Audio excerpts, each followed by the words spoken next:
Do we go on? It looks like we're on. I think I'm on. Check one. Okay, it looks like we got sound. We've got everything's here. And we're on. And I sound great. Thank you, Alan. It's good to know that.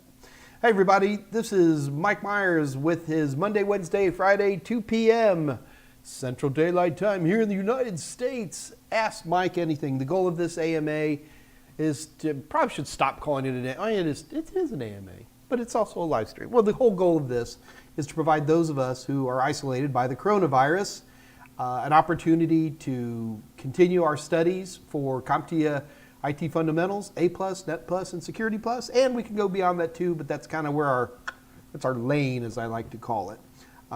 The goal of this AMA is for you to ask me questions. That's why I call it an AMA.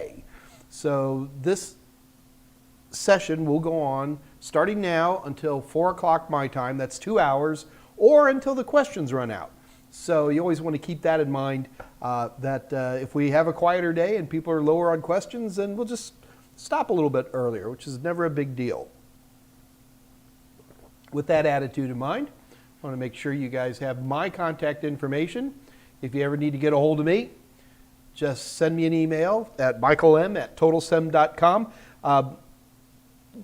There's two ways to get questions answered. Number one, you can just type them right into the live chat.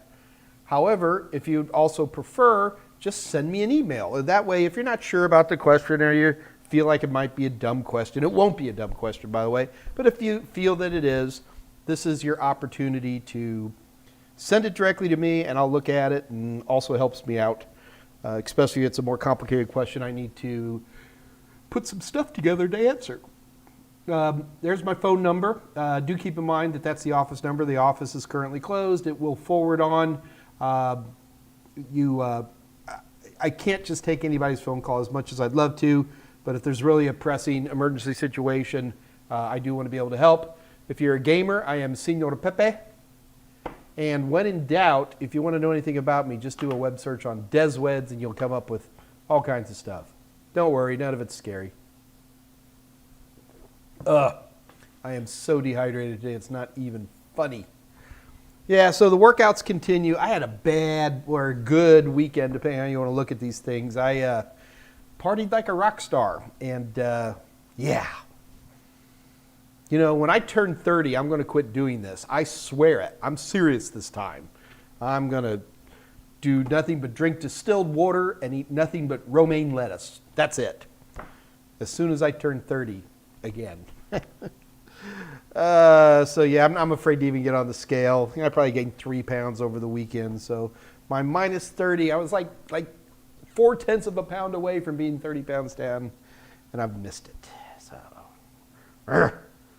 bad Mike, bad naughty Mike. And of course, you know, working out today, I'm all creaky and sore. And you guys know what a Roman chair is? You know, you stand, you held up by your elbows and your feet are dangling. So you stand like that, then you swing your feet 8 ways to Sunday. Yeah. So if you see any pieces of quads laying around, that's the front of my legs have just plain old fallen off. Morton Ramstedt. There's a newer name, or one I've missed before. Avocado, a.k.a. PvP Boy. It was my patriotic duty. Yeah, the problem is, okay, so there's actually some fun stuff. I need to warn you guys. We got some very cool things coming up. Not this Wednesday, but the Wednesday after that, which is going to be July 15th. I managed to sweet talk Jeff Sage. I'm going to make sure I get his title right. He's the Director of North American Training Partners for EC Council. These are the certified ethical hacker guys and all that. And he's going to be doing a Zoom meeting with me. We'll be presented here on the live stream. And this is your opportunity to ask him questions about EC Council. You want to go get your certified ethical hacker? You want to ask about pen testing? Do you want to know how do I get into IT security? This is the guy to talk to, okay? And Jeff's been at it now with EC Council for about 6-7 years. He knows his stuff. Yes, I guarantee you he'll try to sell you something, but that's why we get him for free. And I told him he's got to do some giveaways. So hopefully he'll have some cool stuff. They've got a pretty good channel developing now for more professional IT security stuff, stuff that kind of goes past the regular old CompTIA kind of stuff. But anyway, just one more product I get to give you guys because I love you so much. And remember, that's not this Wednesday. It'll be next Wednesday, July 15th. And I'm really looking forward to that. So sad news, Elaine Batzer, who is going to be coming down here to do a live presentation with me because of coronavirus, has, in my opinion, wisely chosen to cancel the trip, which is unfortunate. I was looking forward to having her hang out with me. But yeah, so that's not going to happen. I'm going to try to get Elaine on, and we'll do a Zoom meeting with Elaine. I haven't spoken to her. I think we were all just kind of sad because she couldn't come. I was really looking forward to having Elaine here. What a great instructor, but we'll be working on getting that as well. Jason Dion is disappeared. Poof. So I don't know what's going on there. I'll keep trying a few more. We'll see what happens. But yeah, we got some good stuff going on. Today is definitely we're going to be doing encryption. I know that Andy STL was asking primarily about asymmetric, and I get nervous when people just say, explain asymmetric encryption, because that worries me that there's, like, you're completely lost. So when people are completely lost, then I'm going to go back even further. So we're going to really concentrate on encryption today as a broad topic. And I want to make sure that we're going to talk about like symmetric encryption. And we will start on asymmetric encryption today. We'll probably get pretty far into it. But this is a big topic. So that's why it's always so important for you guys to, the more detailed your questions can be, the better I can answer them. So I'm so dehydrated. I was a very good Texan yesterday. There's just, you guys, I'm sure the news is all over, Texas is a hot spot for the COVID virus. And so I'm doing all the right things. I've got masks and I'm social distancing and all that, but we were bored. So I called up some of my more redneck buddies and we did a very Texas thing. We shot at paper targets with guns. Lots of them. I killed many targets yesterday. And we had a blast. It was an outdoor range. Almost nobody was there, which was kind of nice because I was worried that other people would be thinking about going shooting as something to do during the COVID virus. But it was almost empty, actually. And so my one buddy has this, I don't know what to call it. I call it a sniper rifle. It's ridiculous scope. And we're looking down range. You're not standing. These things are, you got it down on a bipod. And I'm looking down through it. And he's like, what do you see? And I said, printed in Kansas. This scope was so detailed. But it was fun. Yeah. Very Texas thing to do.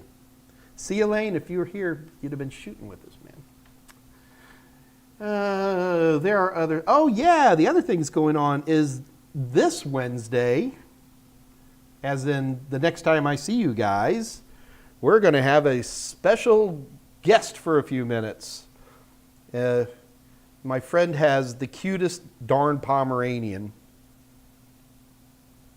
And I know a lot of you guys think Spewy is cute. I can't even begin to imagine that in my brain. Yeah, yes, Spewy and Wissa, the NASA girl, they've headed back down to League City. So I'm all alone here. And the house is, now it's really a mess. If I move this camera, like in any direction, I know Scott Jerning, because he's a very neat person, would probably be driving over here in a hazmat suit and cleaning, but yeah. We're working on it, kids. It's a good thing I'm cute, huh? All right, so I think that's basics, all the basics coming in. Looks like we're going to have an interesting week coming up. So I'm excited about that. So let me scroll through. Jenna Griffin Briley. Oh, I remember you, Jenna. That, yes, the printer is on 2.4 gigahertz and the Wi-Fi is on 5. So it was trying to bounce back and forth. So your Wi-Fi probably, so it wouldn't go up and down, Jenna. You would simply never connect. So I'll bet your Wi-Fi, when you say the Wi-Fi, I like the word your wireless access point. I'll bet you it's also doing 2.4. It's pretty common today to see most wireless access points, home wireless routers, Wi-Fi. I'm picky about terms. That they do both bands. And so Jenna, tell us how you fixed it. I'd be curious to see. E. White's here, Alan Duggan, Andre, Karan, Diego, Sven, Davel, Greg Davis, Azads, J.C. Marin, Mr. Mike, you are the man. J.C. Marin, right back at you, my friend. Aaron Starrett, good day, sir. PvP boy, Avocado, take the 1002 on Friday, yellow. You'll be fine. You'll be fine. Just looking for questions, folks.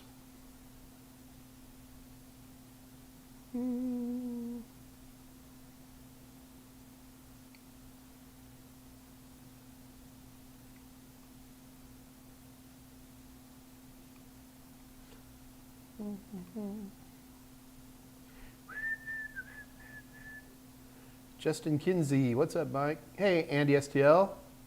Did I have a good 4th? Well, you heard the story. Blew my diet hard.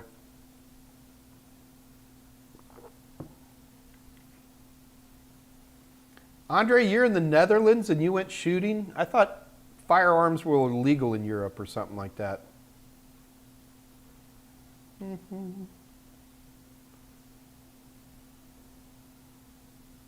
Look at Aaron Starrett and Troy Stevens saying nice things about me in the third person, which is fine. I'll take it. JC Marin, what's your favorite home use video cameras for security? Oh, what is that brand? I've got a ton of them laying around here. Shoot. Scott, what are the cameras we used for the certain federal 3-letter Department of Justice that has guns? What's that brand name? Dave? Is Dave Russia? I can't remember the name. It's going to come back to me in just a second. Hang on, J.C. Marin. Charlie Daniels died? No!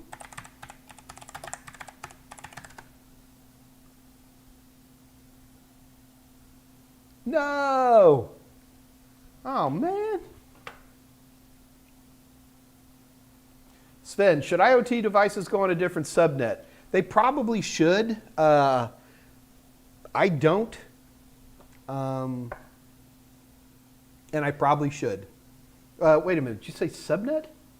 I wouldn't worry about a subnet. I'd put them on a, a lot of my IoT devices are wireless, so I'm more worried about, wireless always makes me the most paranoid in terms of security. So I'd definitely put them on a separate SSID, and I don't, and I should. And it's stupid. Because basically the same SSID that I'm, if you come over to my house, you're like, hey, Mike, what's your wireless? That's the same one that some of my devices are on. Probably not smart. I need to change that. But I don't think I'd put them on a different subnet. I mean, if you really had a bunch from an organizational standpoint, but from a security standpoint, let's just even assume they're all wired. From a security standpoint, I don't think that would help much. Yeah, I wouldn't worry about that. Putting them on a separate SSID, though, would be a good idea. Jenna, here's the answer. I put the Wi-Fi on 2.4 or just don't have the printer on Wi-Fi and just use the cord. Then I could be on 5 or use an Ethernet cord for internet. I think I understand where you're coming from there. Azads, okay, Mike, how important is it to learn business processes, policies, and services along with IT? Is it worth it? I think what you're talking about primarily from a broad topic, or are you talking about Security Plus has topics very similar to what you're saying there, Azads? I think Look, if you're going to be getting into security, it's really important that you understand the terminology and concepts they use.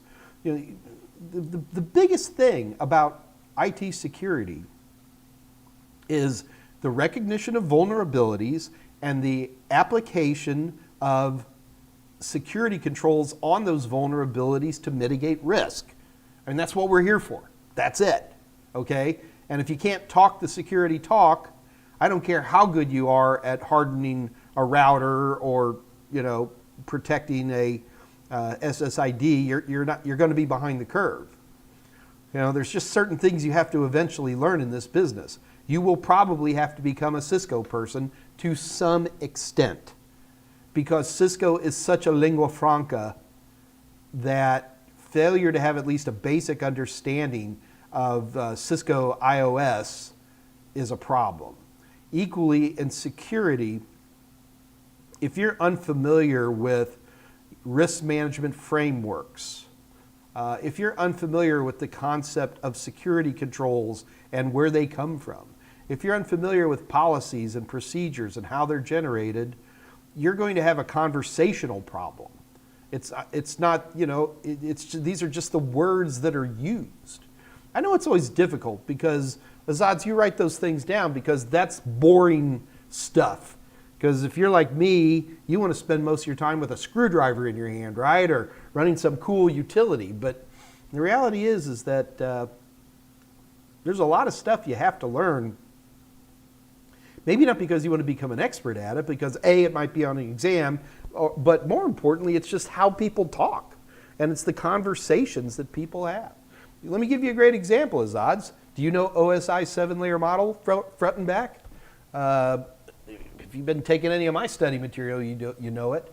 And we do it just because that's how we talk. And you know, when people start saying a layer 2 switch or a layer 3 switch, it's just something you know. So you need to know that stuff.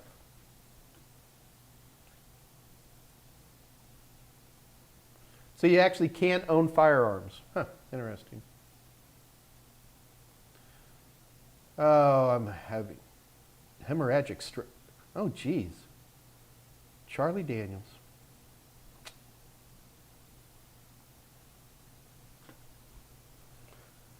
Valley-wide, 1997. Question, why can I ping Google on Wi-Fi but not on the wired network from the same home router, host, and router modem? Why can I ping Google on Wi-Fi but not on the wired network?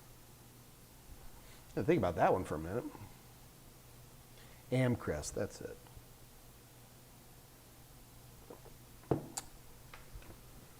I'm thinking about this one, Valley-wide. It's an interesting problem.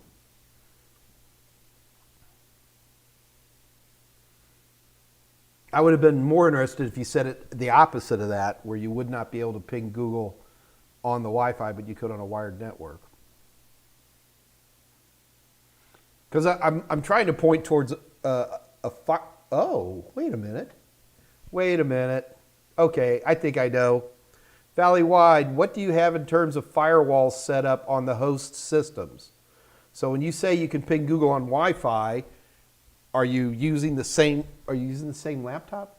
Same home network? Same host? No, can't use that one either.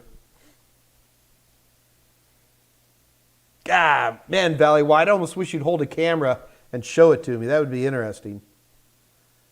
Yeah, I don't have a quick answer for you. I use Amcrest brand cameras. The reason I like Amcrest cameras is because, number one, they are inexpensive, but they're not cloud-based. You can go out right now and get these very inexpensive, they're almost all made in China, cloud-based cameras, and I don't even want to know where your data is going. I don't trust them at all. Amcrest is the cheapest of the cameras that are even halfway trustworthy. And I don't use any cloud storage on everything. I just use local storage. But the Amcrest they're great cameras. The other thing is they keep coming out. I haven't checked prices on Amcrest lately. AMCREST. Amcrest. Just do Amcrest camera. Shopping. Let's see what we get on shopping. Yeah, so they're still coming out at the. So they have. So I'm a big fan of PTZ cameras, point, pan, tilt, and zoom. You know, the cameras that will turn. I just like having that control. They can secure a bigger area. About the only place I wouldn't use one's on my front door. Pardon me. And it looks like, yeah, $60. These are 2K. They're both Wi-Fi and wired. 3 megapixel camera, which is going to be plenty. And I've been using them. In fact, they're selling 1080 Amcrest cameras, like here in the United States, like everywhere, for $50. I like them. They take a little while to set up. They don't just instantly fall in your lap like a Nest camera would, but I don't care. I like the extra security and controlling the telemetry that's going out.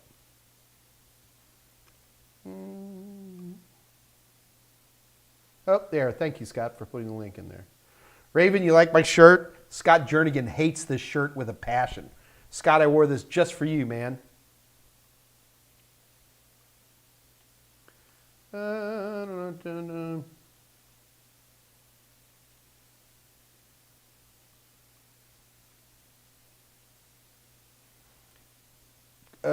on. Mr. Ruby, big round of applause. Passing there. Good job passing 1002. Chris Vincent, I'm having a really tough time making all the cat cabling distances, speeds, and functions make sense in my head.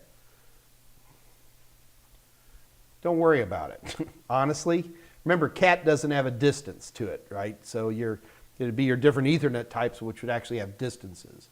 So for cat ratings, you know, about the only thing you really need to remember is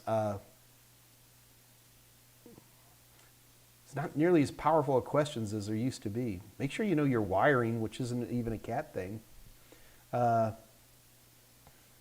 You know, they used to have like Cat 1, Cat 2, Cat 3, Cat 4. That's all gone. I think Cat 3 is still on the Net Plus. What do you need to know? They're pretty much almost always 100 meters on just about everybody's. The bigger the number, the better it is. For relative speeds, the questions are going to be pretty simple. I wouldn't worry about it, you know. So I always get in trouble because there's subtle differences here. So Cat 6A, Cat 6, 6A for 10 gig, Cat 6 for gig, Cat 5A for 100, Cat 5A for gig, sorry. The problem is that I'm going to tell you right now, if you take when you take exams, they're not going to ask you straight up like, what is the maximum speed available for Cat 5A? It won't happen like that. You're going to get a choice of cats, and it's going to say, if you have the speed, which might be the best, and you just pick the best one. Yes, Cat 5E, Cat 6A. Thank you, Scott. So honestly, Chris, I wouldn't panic about that. You're going to find the questions to be a lot easier than what you're anticipating. Banu Dapolapudia. Man, I'm sorry if I mess up those names.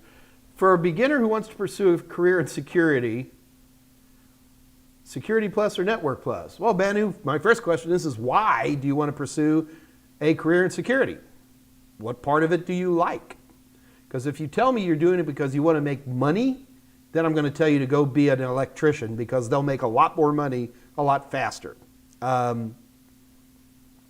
you interested in penetration testing? Are you interested in system hardening? Are you interested in getting into code? Why are you doing this?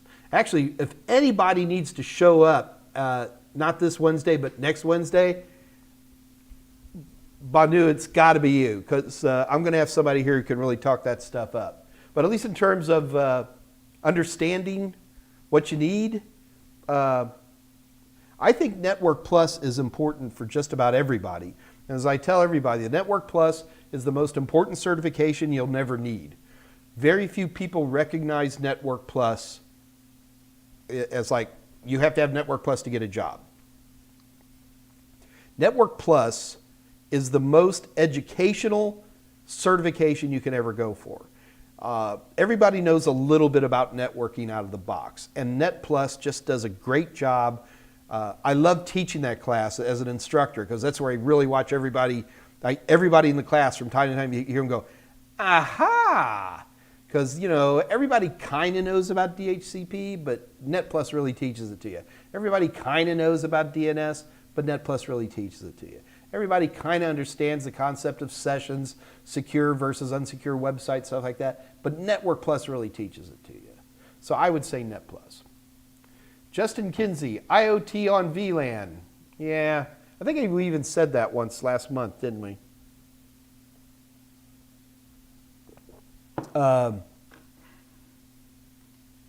The problem is that at least in the home network, it's very tricky to find devices that are all VLAN friendly.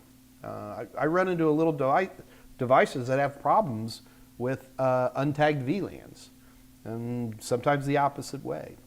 So it's one of those things that sounds good. You're never going to be quizzed on that, by the way.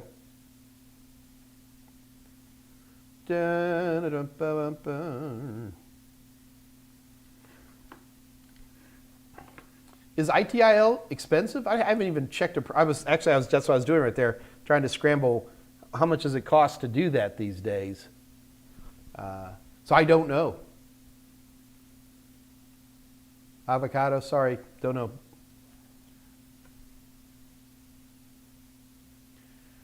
Valleywide 1997, do you think robotic process automation has a strong future and or worth learning one of the platforms like UiPath? I don't know about UiPath, but what I can tell you, Valleywide, is that there's always huge demand for robotics people. It's a pretty long path, though. It's not. It takes a while. But I don't know about UiPath. So Valleywide, I'm going to have to beg ignorance. Aaron Sterrett, do you like my artwork? I do. I like good art.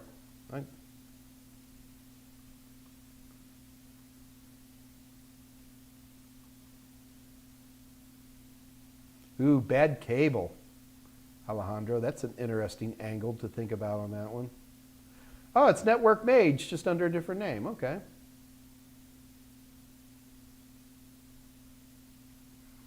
Yeah, Andre, come on out to Texas, man. And here in Texas, you can actually drive a tank. It's a World War II Sherman tank, and not only can you drive it, you can fire the cannon. It's like $3,000 though. I just can't rationalize that kind of price. I have many skylights in my home.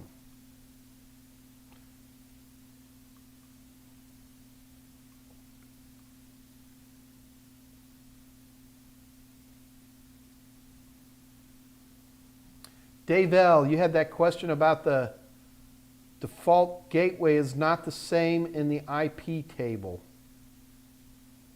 Oh, geez, Dave, I do remember seeing that question.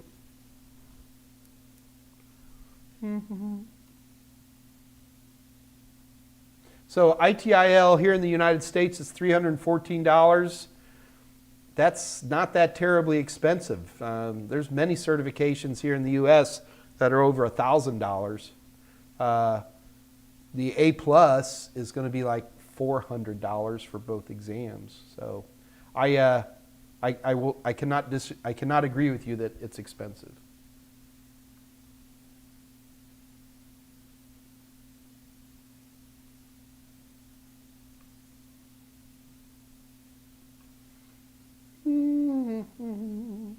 Sam David, hey Mike, in terms of studying, what advice would you have to help memorize TCP, UDP port numbers easier?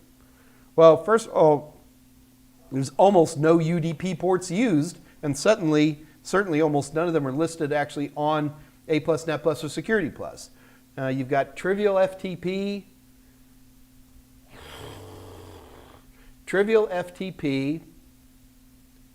Radius. I'm sure there's more that are on the exams, but those are the only UDP protocols that come to my mind quickly. Everything else is TCP.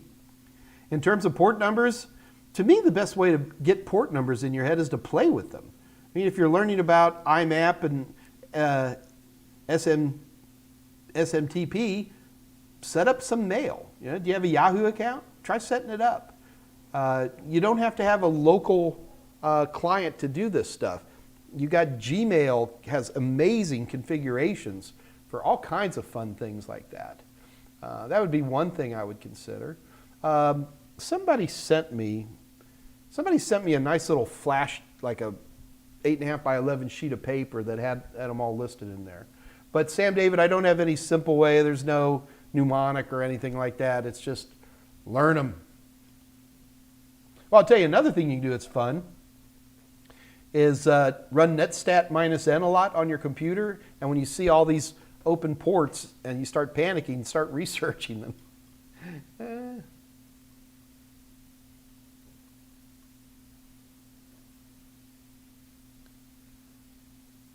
So, man, I wish I remembered. Somebody did send me like a little cheat sheet. So that might be something that me and Scott could spin up real quick. Just like a little card with all the necessary port numbers. I mean, we have them well listed in all the training materials, but you guys, and I see that a few of you are agreeing with them. Hey, Scott, see if you remind me about us whipping up a table or something.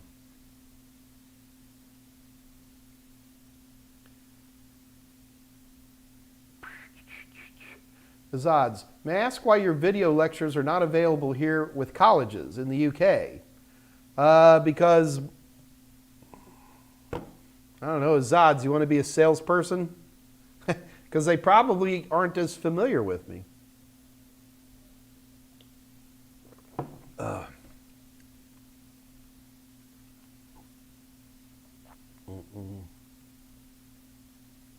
Look up David Bigger. Is he a Brit?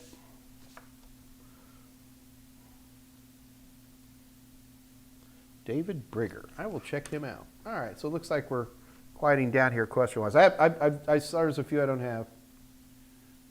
DPT win. Your exam starts in an hour and a half.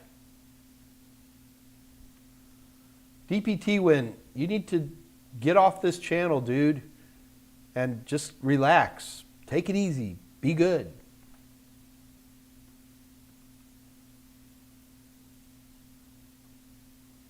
How about Linux question on 220-1002? And how hard are they hitting me? Morton, not very hard at all.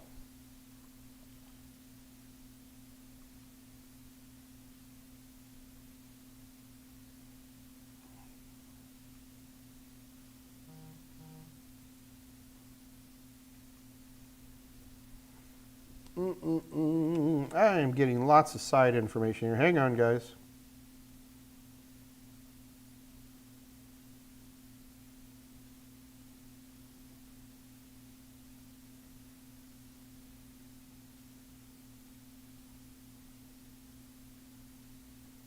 Looking up this bizarre problem. Dana, I just got it, so I'm going to have to look at it. I'm sorry, that I don't have any quick answers for you. From Security Plus, what is La Traviata? It is an opera, and a very good one.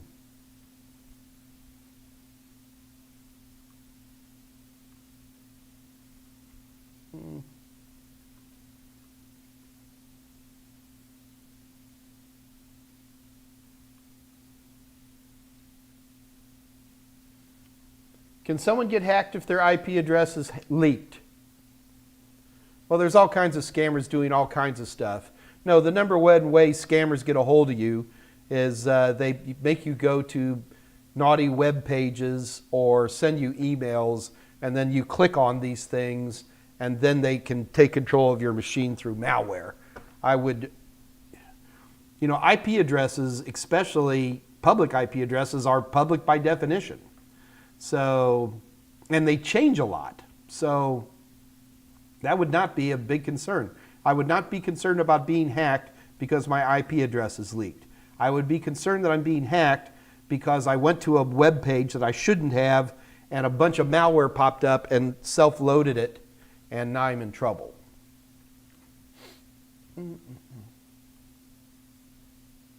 E. White, can you walk us through how to use Wireshark? Wow, E. White, that's like saying, hey Mike, can you teach me how to checkmate in chess? The answer is, I can show you a few checkmates, but Wireshark, like chess, is a wonderfully complicated and beautiful and powerful tool that takes a lifetime to learn. But yeah, you know what? Actually, that's a pretty easy one for me to do. I've already burned too much time. I'll tell you what, let's do, you guys want to do Wireshark on Wednesday? I know we touched on it once in here, but I can make something a little more formal and give you guys some examples of some stuff we can do. All right. So, Scott Jernigan, does anybody sound good? Does anybody agree? Anybody else want to do Wireshark? Somebody type it in.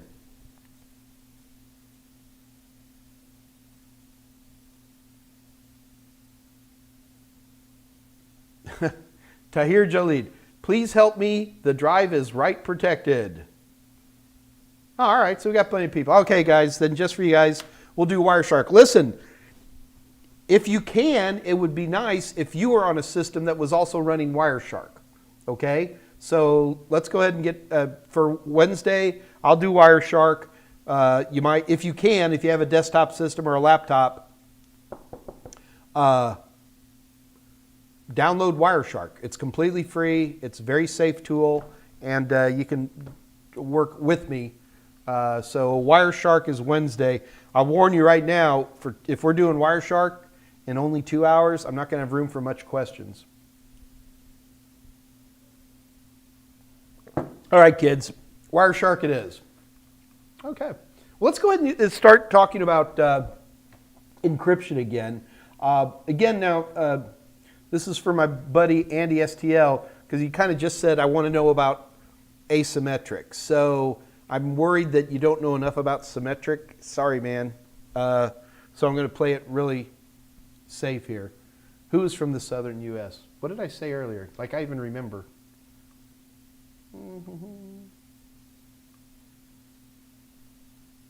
Aaron Starrett is a Georgia native. So Aaron's you're a southern boy, and you're also seeing this guy. Okay, that's cool. All right. Oh, David Bigger is from the southern U.S. He's from Georgia. He's a Georgia peach, huh? All right. Well, cool. All right, guys.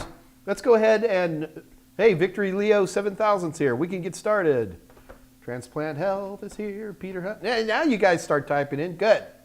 Okay, here we go. Let's start talking about encryption a little bit. And in particular, what's important to me about encryption is that you guys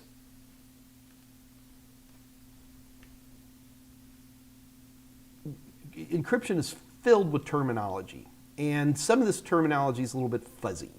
So I want to take a minute and get some of this encryption terminology done. We're gonna do a slightly deep dive on symmetric, and then I want to get started on asymmetric today. Tahir Jalid, answer my question. No. Jesus, dude. Chill out. I don't even know what the question is. You guys help me with this with Tahir. He's got some question, and he's saying, please help. And Tahir, I'm here to help. I want to help. But hang on. I'm scrolling back like a wild man here trying to find you, brother.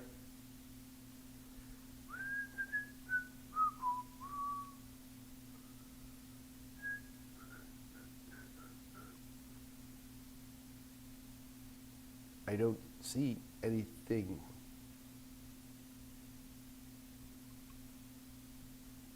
Tahir, I've scrolled up through all of the things today, and I see you say, please, the hard drive was something.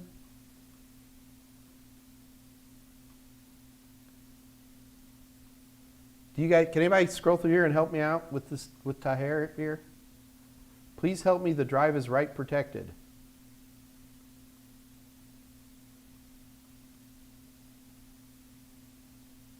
Oh, so his actual question is that his drive is write protected. Okay? No, Tahir, Azad's, he has a question, he needs help.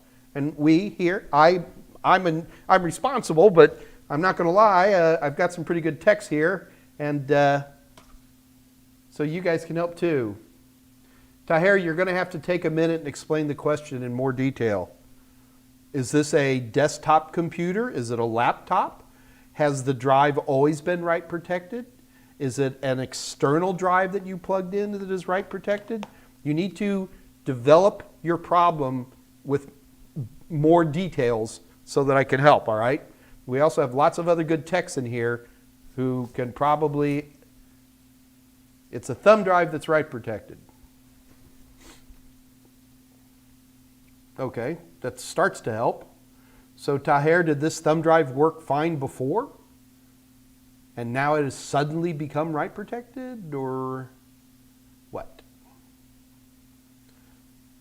Troy, I don't know that Tahir emailed me a question. I'm not sure. Sven, ICMP, there you go. What, Dios, what is Stanley Cup for? For one of my favorite sports on earth.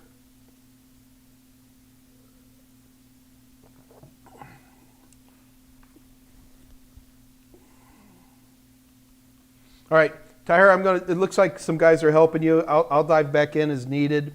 Let me go ahead and get started on encryption. It's a pretty good speech. Now, for the record, if any of you guys who are taking my Security Plus course, I mean, I only know one way to teach it, right? So if you're taking my Security Plus course, a lot of this is going to sound familiar to you. In fact, at one point, we're actually going to pull up one of my videos because it's really cool. And there's no way I can recreate it. All right, let's go ahead and get started. Let us discuss security. Here we go. Wait a minute.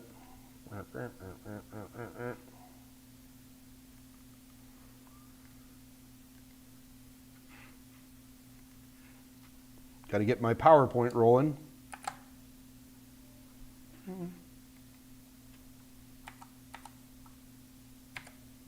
Okay, I think we're cooking. Here we go. First of all, let's get some terms down. You guys ready? Term number 1, encryption. Encryption is a process that converts plain text into ciphertext. Decryption is a process that converts ciphertext to plain text. I need to warn you guys right now, if you think you instantly know all these terms, I'm going to smoke you here in a few minutes, okay? So let's make sure we're super careful here. Encryption means I take plain text. Now, I know I said the word text, but plain text doesn't necessarily mean a text file. Plain text doesn't have to be words. It could be a Zoom streaming voice message. It could be a Skype call. It could be a photograph. It could be an email with embedded executable files in it. It could be a Microsoft Word document.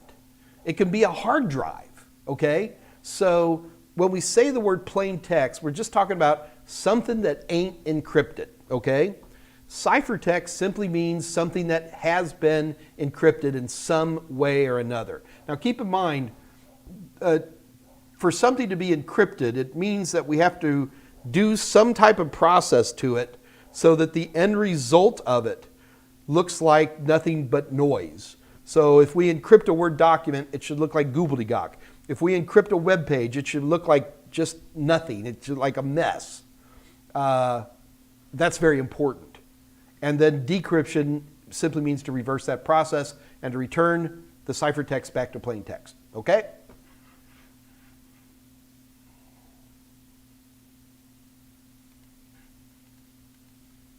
So the algorithm is the actual math or the process or whatever you do that performs the encryption and or the decryption, okay? A key is a secret value that works with the algorithm to perform that encryption or decryption. One of the things I always hate about people when they teach encryption or decryption is they always start off with like the Caesar cipher or the Vigennes. And in Security Plus I have to because they're actually on the exam. I use the analogy of a secret decoder ring. I'm starting to think that analogy is getting old. Anyway, when we get into computers, everything we're storing is in binary. It's ones and zeros. There's no exception to that. It can be a Word document that's in ones and zeros. It could be a Zoom call that's in ones and zeros. It could be an entire hard drive that's ones and zeros. But we're always using binary values and we're encrypting them.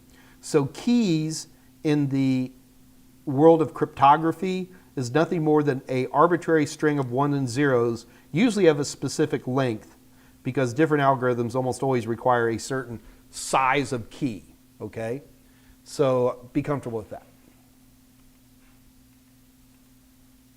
So a cipher is a specific combination of algorithms, could be more than one, and keys that actually do the encryption and decryption.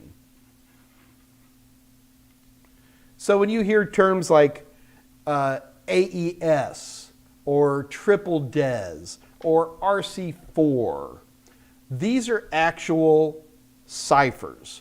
Now you got to be careful because there's another word that goes very closely with cipher, and these two get mixed up all the time. And that is a cryptosystem. So a cryptosystem is a complete cipher, but it also includes the tools needed to make keys. So when you think about a key, like if you have a lock and it needs a key, you don't just arbitrarily pick a key out of your head. You have to have the lock. You have to have the key made. It has to work the right way.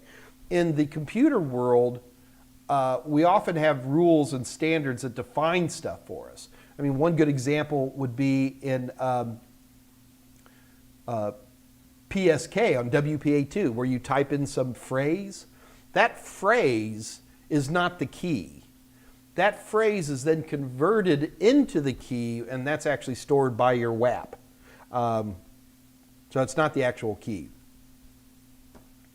Kind of interesting, huh? Yeah, it's not.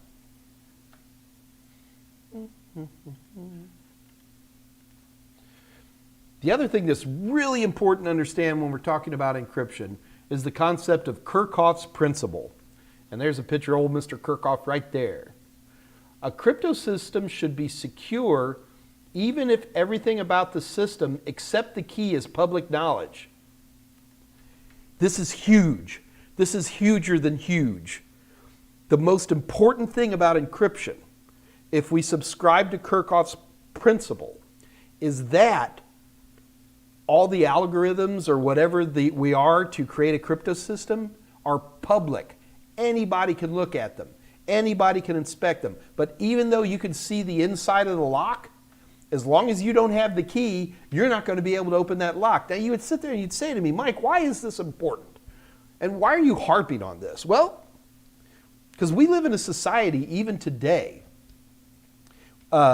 where we have people who think that they can come up with proprietary or closed algorithms. Here in the United States a few years ago, had some folks trying to set up these voting machines, and they were a disaster. If we subscribe to Kirchhoff's principle, that means anybody can inspect the lock, inspect the cryptosystem, inspect the ciphers, and look for trouble. We have very robust encryption out there right now.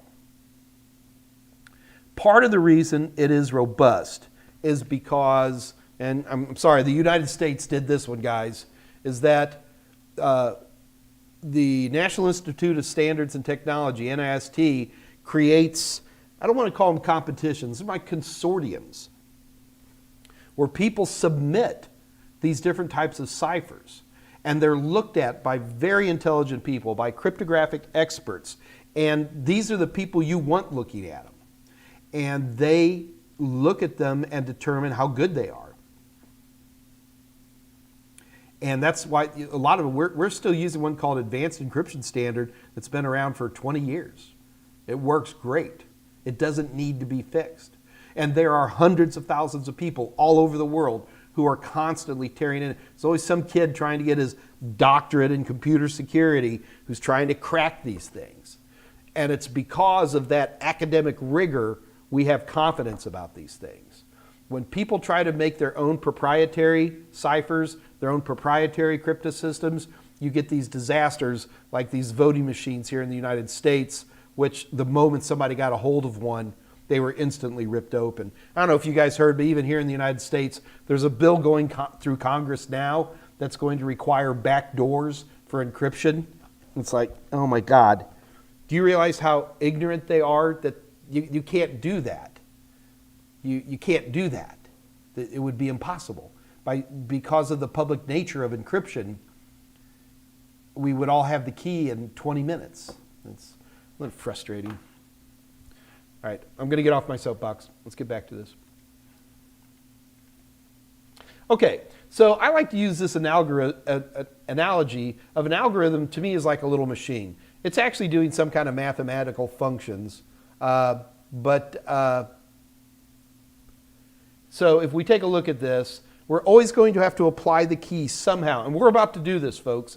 I'm going to show you how a key is applied. So we put the key into the algorithm somehow, and then we run the clear text through it. And if we're very, very lucky, it comes out as some form of ciphertext. Now, we can also do this in reverse. So here we have a ciphertext, and we apply the key, and then we run it through, and it comes out as, hello, clear text. And we call this symmetric key. Get this in your head, folks. If you have a crypto system where you use the same key to encrypt that you use to decrypt, it is called symmetric key. All right? I actually see some questions popping up here. Hold on. Sven, why can't certificates be copied or spoofed? Well, they absolutely can be copied or spoofed. They do lots of things to try to prevent that from happening. Depending on what certificate you're talking about, there can be timestamps, all kinds of things. There are ways to verify how good a certificate is. They work okay.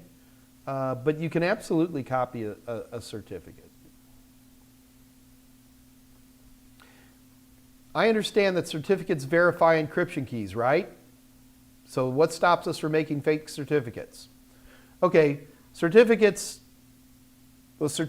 are public keys. I guess we're going a little off track here, but Sven will go for it.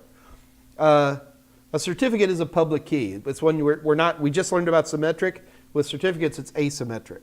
So if you're passing around these public keys, you have to make sure that it comes from the right person. And the other thing is, who cares? Go ahead and copy a certificate. What's that going to do? What are you going to do with that? If you copy a certificate, all you can do is encrypt with that certificate. You can't decrypt. So the trick is, you just don't, what certificates prevent is we make sure it comes from the right source. There's stuff built into a certificate that is designed in such a way, there's a hash file in there. And that hash function can only be generated by the person who actually possesses the private key, Sven. Got it? It's the only way that can happen. So if you copied it, there's also things within the certificate that says, this is Sven, this is www.ebay.com, and there's a third party and a whole group of people above you who verify each one of these things. So go ahead and copy it. What are you going to do with it? The moment you take this copied certificate and you try to hand it to somebody, you're not them, you're not coming from eBay, you don't have the right HMAC values in there, you're not holding the right signature. They know it's not you. Sven, you and I, we need to do, geez, guys, I guess we were talking, maybe we need a big time certificate class. Anybody interested in doing a full-blown 2-hour certificate course?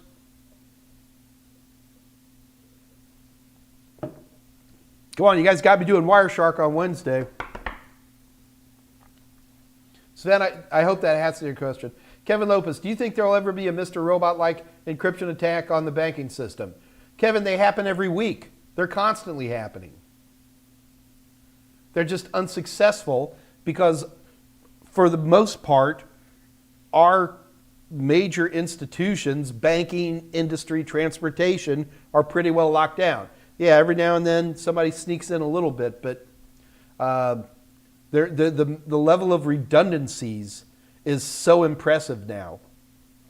It is harder for me to visit an oil refinery here in Houston than it is for me to walk into the Federal Reserve Bank here in Houston. That's how paranoid these industries are in terms of that stuff. Mr. Robot's a great show. It's fun that he uses Nmap, but there's a lot of stuff about him that's not realistic.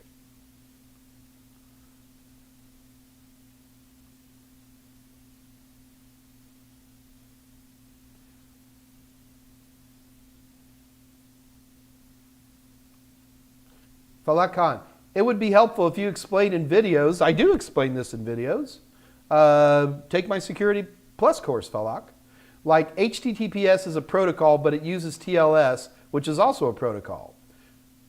Sure. And then TLS uses, yeah, we could go way down.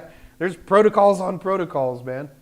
Does the message first process by TLS or HTTPS? Neither. In a 4-step TLS handshake, the first step is a, hi, I would like to connect to you. It just uses HTTP. Then it goes through a couple of swings, which is where all the certificates get passed around. And at the end of that, you just use symmetric. So Falak, the question you have for me is, how does a secure web page work? And we could definitely do that one too. That's a very good question, by the way, Falak. It's a fascinating thing to watch. And, oh my God, what a great idea. Falak, you just gave me a great idea. You know what we're going to do Wednesday? I'm doing this for Falak. We've got to do Wireshark anyway. Since we're doing Wireshark, why don't we break down a TLS 4-way handshake? Does that sound like, let me write that. Oh, we're doing that. Falak, come back Wednesday, man. I'm gonna make you very happy. God, it's been a couple years since I've done it. I'm going to have to double check. So Falak, just for you, my brother, we are going to do, as one of the many interesting things for Wireshark, we will actually observe a TLS handshake take place. How's that sound?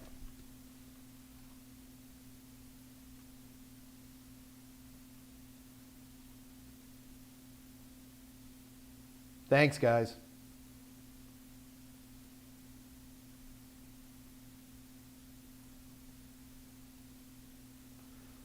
Falak Khan, if more than one protocol is involved in a process, what is the order? Falak, there are thousands of protocols that are combined together in thousands of ways to do thousands of things. It is impossible for me to answer that for you. Do you understand? If you pick very specific things, like for example, Falak, the example you said, doing the TLS to establish a secure HTTP, yes, then I can do that for you. In fact, then we are going to do that on Wednesday. Great one, okay? But again, this is where people are always like, Mike, teach me how to do a checkmate in chess. I was like, there's a billion ways, a billion upon a billion ways to do a checkmate. You're going to have to ask me something first, right? Does that make sense? So I don't want you to, it's a dangerous learning process that you're in, Falak, and we all go here. It's perfectly acceptable. So when I tell you we need to pull back and look at it another way, trust me. Falak, you are going to love Wednesday. I can't wait.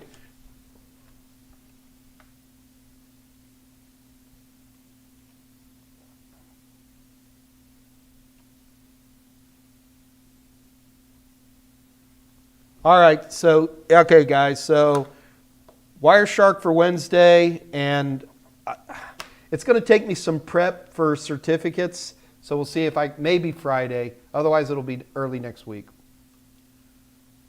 We're going to go way further deeper than Security Plus is ever going to ask you. Okay. All right. Aaron, you're going to love Wireshark, man. All right, let's get back to encryption, okay? So let's make sure we understand what we've done so far. We now understand a symmetric encryption means that it uses the same key both to encrypt and decrypt. Now that always sounds nice, and people show pictures of keys and they make algorithm machines like I got, but have you ever actually done a real encryption? We're going to invent a new crypto system right now. You ready?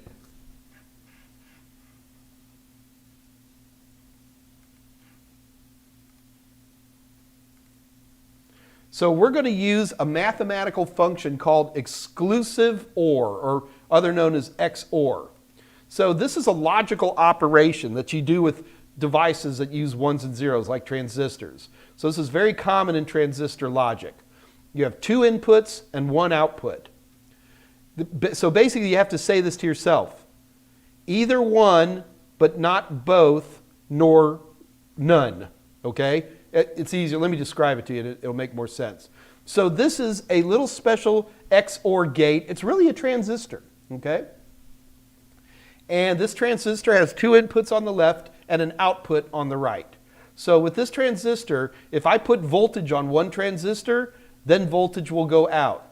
If I don't have any voltage, then nothing goes out. Equally, if I had voltage on both, it would still be a 0. Get the idea? So there's 4 states, 0, 0, 0, 1, 1, 0, 1, 1. Got it? So we create what's called a truth table. And it looks something like that. Okay? So let's look at this real carefully, guys. So if there's no voltage on either one of these, there's no voltage coming out. If there's voltage on one or the other, then voltage comes out the end. And if there's voltage on both, no voltage comes out. Right now you're saying to yourself, why is Mike talking about this stupid transistor thing when we're supposed to be learning about encryption? Because I can use this to make a crypto system. Now it's going to be a really junky one that would be trivially cracked by an 8th grader, but we can make one. And the nice part about our crypto system that we're about to develop, it's going to have all the features of a complete crypto system. Watch. So let's make the Mike XOR crypto system. You ready? So first of all, we just need some data. So I'm going to get string of ones and zeros. Oh, I'm sorry. The algorithm is yeah, okay, sorry. So a crypto system has to have an algorithm and a key, right? So an algorithm is just simple XOR logic. And the key, and I just chose this arbitrarily, the key is going to be 5 binary characters long. Because I invented the crypto system, I can make the key as long as I want. Keep in mind, we're working with nothing but binary values right now, okay? So here's a string of ones and zeros.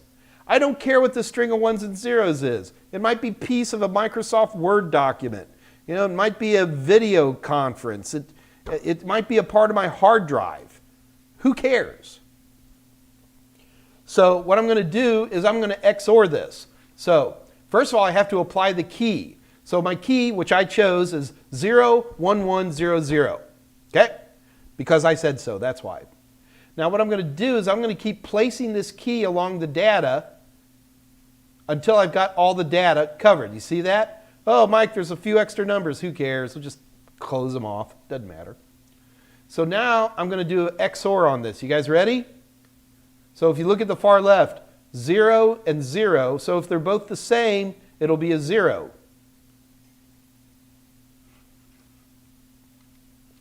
I did this really, really quick, and there could be errors in here. Doubt it, but there could be. So what I've done is I've now XOR'd this, and I now have encryption.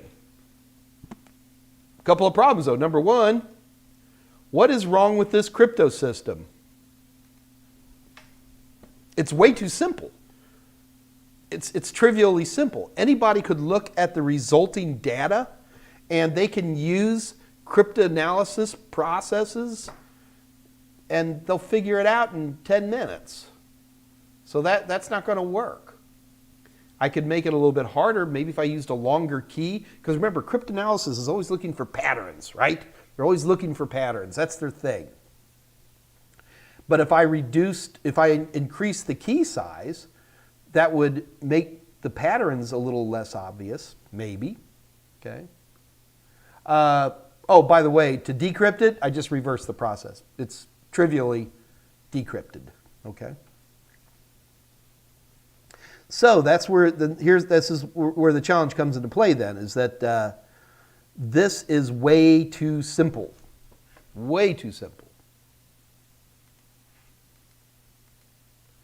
So cryptanalysis, that is the process of decrypting without using a key. So, you guys want to see a real cryptosystem? All right, there you go. Remember, you asked for it. So, what I'm about to show you, I'm actually going to it's one of my old videos.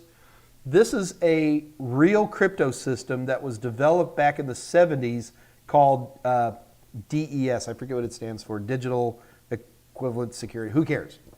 So DES is 50 years old, okay? Now I just showed you a crypto system where we basically just XOR'd it. Threw a key on it and XOR'd it, right? Watch this.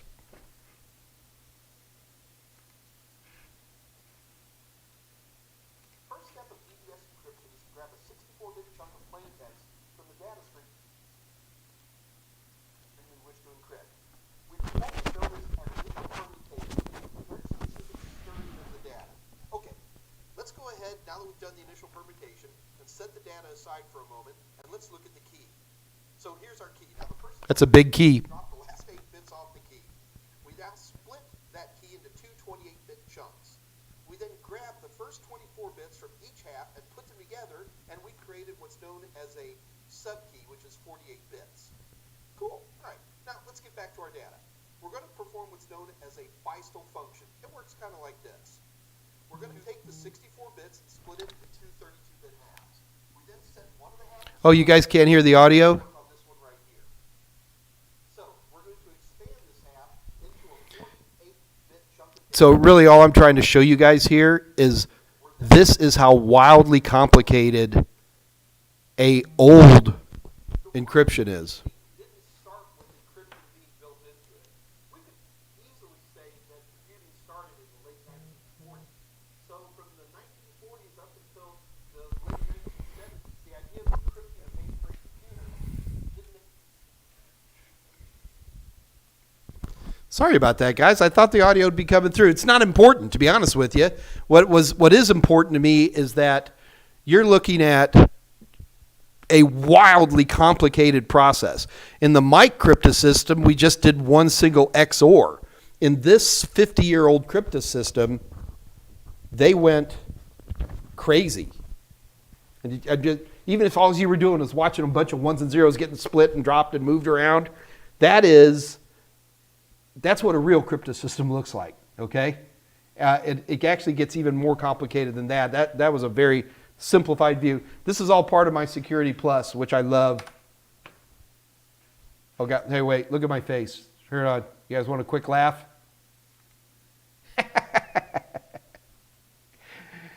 That made me laugh. Anyway, so sorry for the lack of sound, but it still gets the idea across. All I'm trying to make sure you guys understand is that it's very complicated, okay? And it's because we're using computers, we can do stuff like that. Okay, so the next thing I want to talk about in terms of encryption is the concept of what we call batch processing. So let's take a look over here at this PowerPoint. All right, so here I've got this big old string of numbers. But the problem is that most symmetric encryptions use a concept called batch. So what I'm going to do in this example is I'm going to break off 8 bits and I'm going to shove it into the algorithm. And then I get a new value coming out. So I don't want to, let's just do this real quick. Ka-chunk, ka-chunk, ka-chink, ka-chirp, ka-chirp. There we go. So what's happened here is it's all come out. Now in that example I showed you right there, each one of the blocks, so a block is how much data is being processed by the algorithm at any one given time. So in this example it was just 8 bits. On today's more advanced symmetric block algorithms, look at us talking terms. Because we now know what symmetric means, and we now know what block means. On today's more modern symmetric blocks, they're going to be 64, even 128-bit blocks. Bigger the block, the more you can mess with it. You know.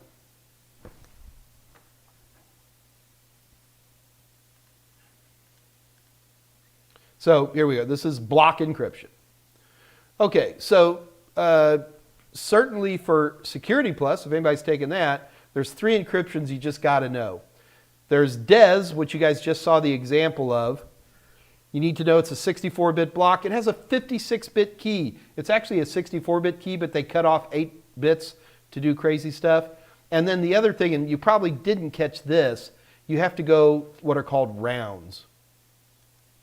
So not only do you take one 64-bit chunk and run it through this mill of mathematic complexity, but you do it 16 times. 16 times for that one 64-bit chunk.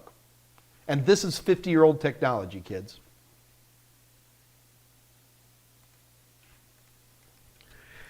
Now, there's an improved version of DES called triple DES, which is also obsolete.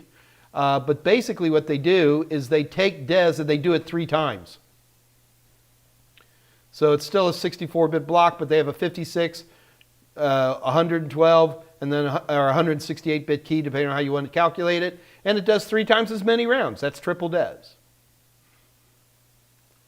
So DES and triple DES were around for a long time. I mean, they started in the 70s, but it wasn't until the mid-90s that we began to say, these things are crackable. And I know it almost seems impossible that something that is this wildly and complicated math can be cracked without a key. It can. And way before they were able to crack it, the National Institute of Standards and Technology got together and they created this get-together to come up with a new symmetric block encryption. And it's the one everybody uses today. Everybody. Every secure web page uses it. Every wireless network uses it.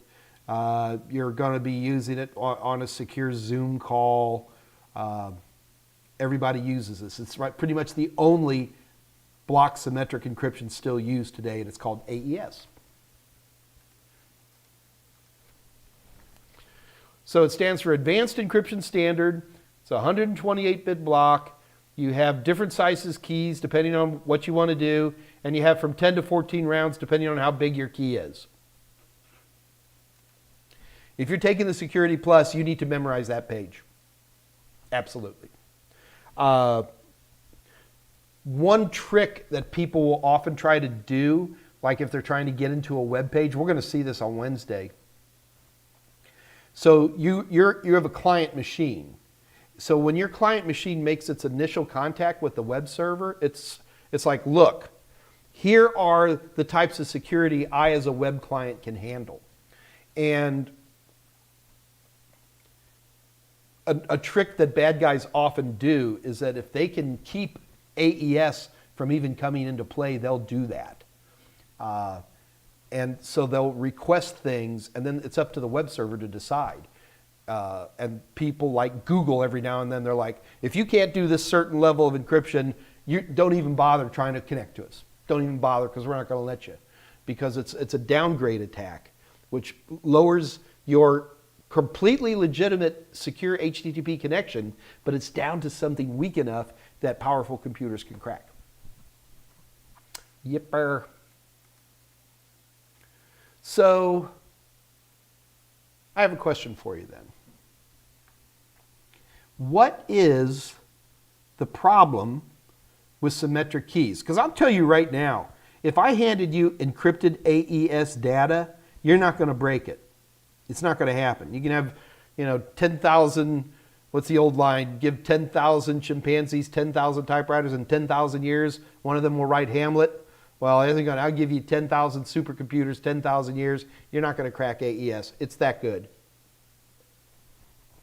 So far. The problem with AES isn't the encryption. The problem with AES, it's the key. I mean, you've got one key. So how do I get this key to you, right? So if I'm trying to send you an encrypted web page or something, how do you get the key? And that's where a whole other type of encryption comes into play. This other type of encryption is known as asymmetric encryption. Asymmetric encryption doesn't use one key. Asymmetric encryption uses two keys. Now, there's a lot of ways to do asymmetric encryption, but probably the most popular one out there is called RSA.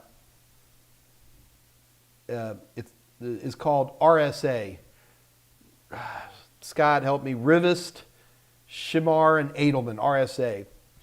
RSA, in fact, they invented the concept, all right? So the idea is if you can do one thing really easily and then you can't do it backward easily, but it could be done, that's the core of how you get two keys. So they use prime numbers, okay?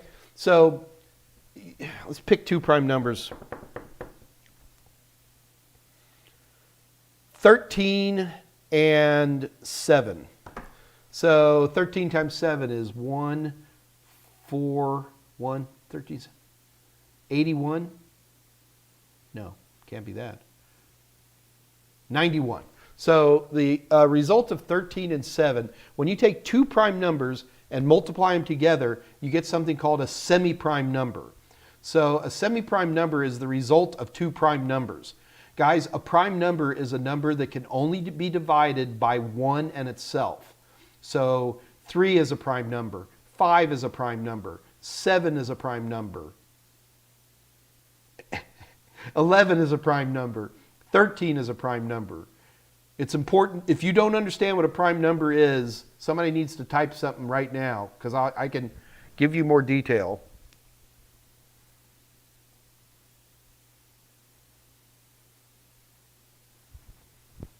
Okay, I'm going to assume everybody understands a prime number. So a semi-prime number is simply when you multiply two prime numbers together. Now when you do that, that semi-prime number, the only thing the semi-prime number can be divided by is itself and 1 and those two prime numbers. There's no groovy math. There's no division or square roots or anything like that to be able to figure out what are the two prime numbers it came from. You just have to use brute force and guess. Now you'd sit there and say, well, Mike, we have big, powerful computers today. Well, you know what? Not enough. With RSA, you start with very large prime numbers, okay? And they're in binary, okay? And like the smallest RSA key is 256 bits. Don't freak out just because it's binary. You can still have prime numbers. Anyway, so it is mathematically impractical. They never say impossible. It is mathematically impractical to be able to calculate that value, all right?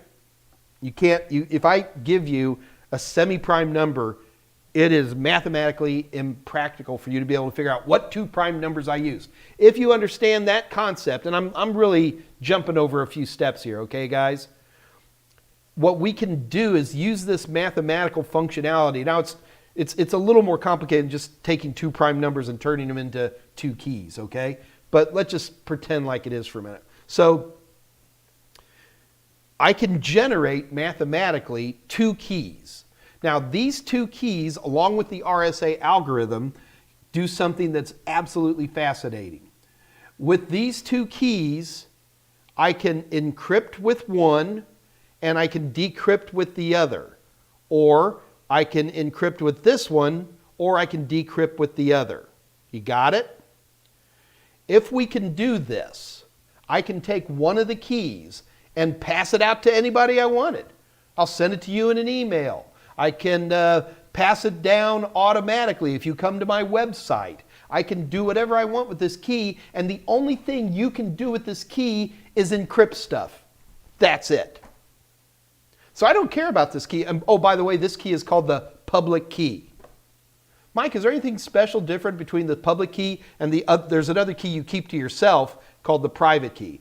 they're really the same. You can arbitrarily pick either one. It's up to the people who generate your cryptosystems to make these decisions. Anyway, bottom line is, so you've got this public key, which is just a string of numbers, folks. It's just 256 arbitrary numbers.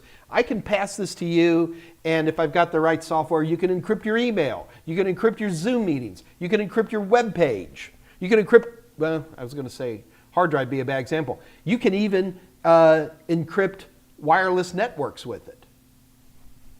Got it? I don't care much about this public key, because who cares if a bad guy gets it? What's he going to do, encrypt something for me? Do you understand the power of this? Now, that private key, oh, that's a different story.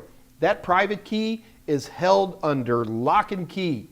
Depending on what kind of application I'm having, my private key is very much protected. If I have a web server, for example, that private key often isn't even stored on the same web server. There's some magical box between them, because we don't want the bad guys to get the private key, because you can decrypt with the private key and then naughty things happen. You got the idea?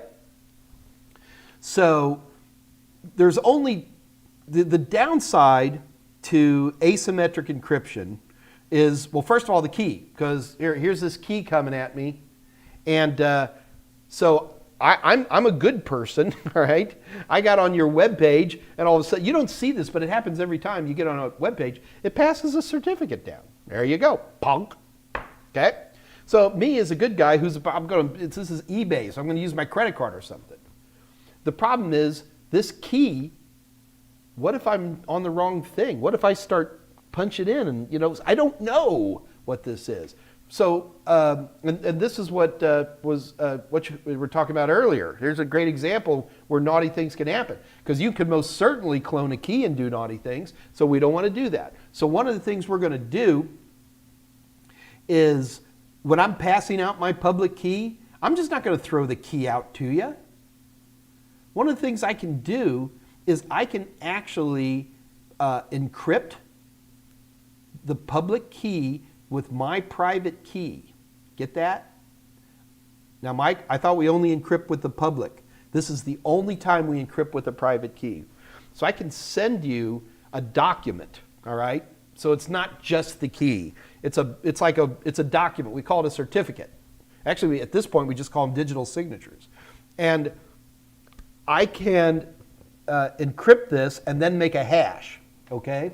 And then I can send this hash along with the public key. Now, when you get it, the only person on earth who could have encrypted it and made this hash would be the person who has the private key. No one else can do it. It's impossible. So you can go through and go ahead and encrypt and then run a hash with your side of the key. And if it comes up to be the same, you now know that whoever sent you that public key is the actual holder of the honest to Pete private key. There is no way around this. So far, so good. We call that a digital signature. Okay? Now, that helps, but that doesn't verify the identity of who is the person handing you this digital signature. Yes, it's a public key. Yeah, there's a hash file that can be calculated, so I can verify that whoever sent this to me does have the private key. However, is it Mike Meyers? Is it www.ebay.com? Do you see where I'm coming from? So we have to take this a step further. And what we do, we have these standardized file types called certificates. A certificate is nothing more than a document that includes a public key, a digital signature of the person who has the actual private key, some other gobbledygook. We'll do certificates, we'll break them down, we'll look at them in more detail. A lot of it, like for example, in a web-based certificate, it will say, this is only good for www.ebay.com.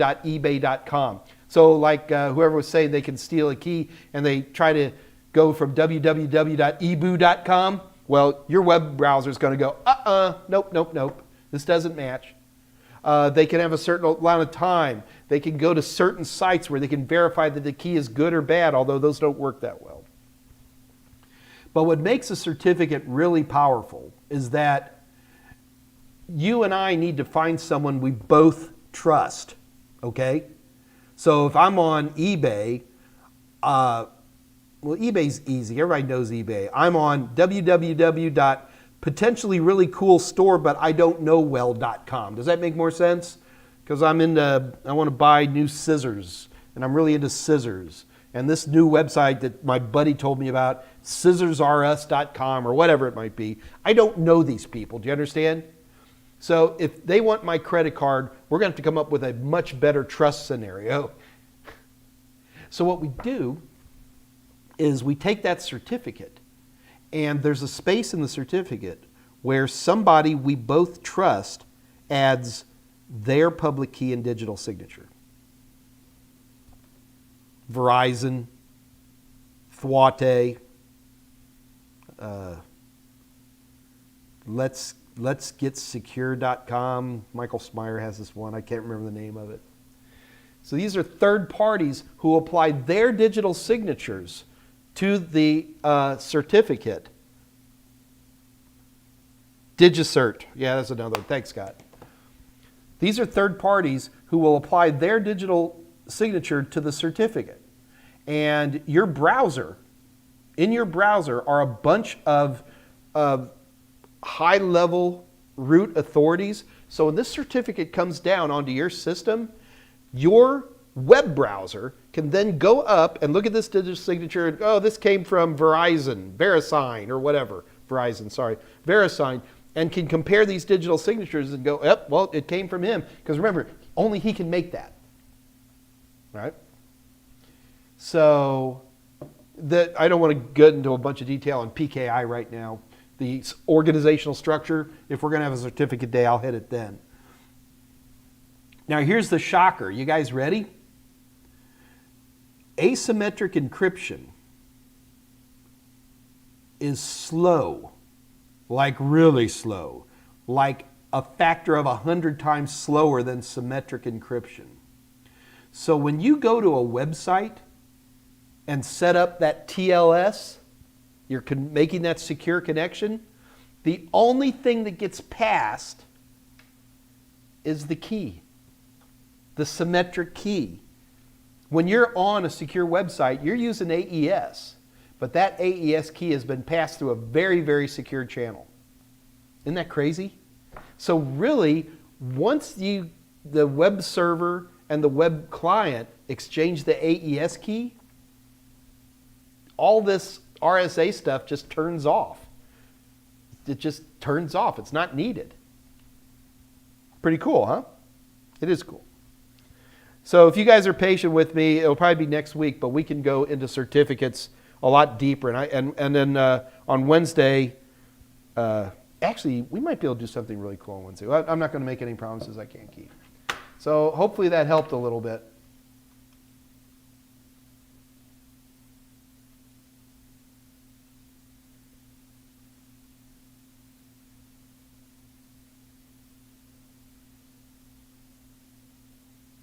Okay, I'm just looking for questions, guys. It's only 3:30, so we got time. Aaron, if that's true, then how does NASA and the federal intel agencies get hacked if all they have to do is use AES? They're not hacking AES, Aaron. They're hacking keys. They're getting some idiot's secretary to give them their username and password. They're putting malware into printers. They're not hacking AES. They're finding much easier ways. I mean, I used to go to the Black Hat conference every year, and they have a social engineering competition. These guys just sit on the phone. They call companies up to see how many times they can get people just give them usernames and passwords to log into a system or something like that. I don't care how good your encryption is. If your users are so dumb as to give away usernames and passwords, who cares?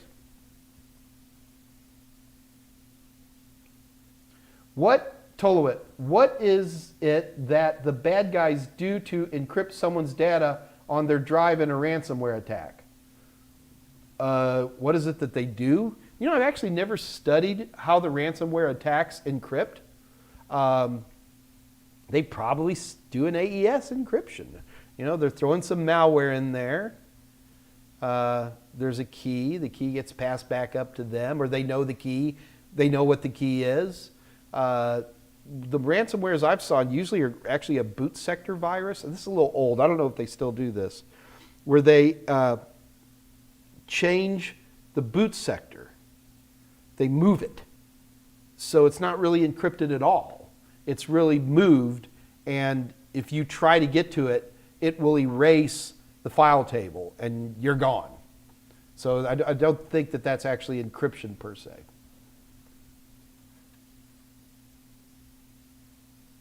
Peter Hunt, not going to lie, the certificate part went over my head.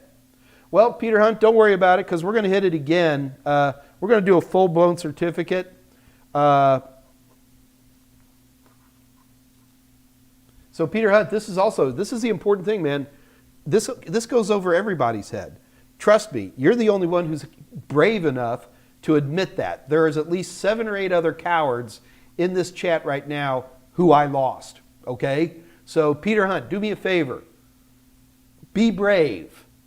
Ask a detailed question based on the information you've learned thus far, and not only will you appreciate my answer, but the 6 or 7 cowards who are afraid to ask a question will also be very happy that you asked that question. Chris D, what antivirus would you recommend? What do I use? What do I got on here? I always forget. Malwarebytes again? I've been using this McAfee security scan. Well, actually, the malware I'm always going to use, Chris D, is the built-in anti-malware. It comes with Windows. That's going to be my go-to every time.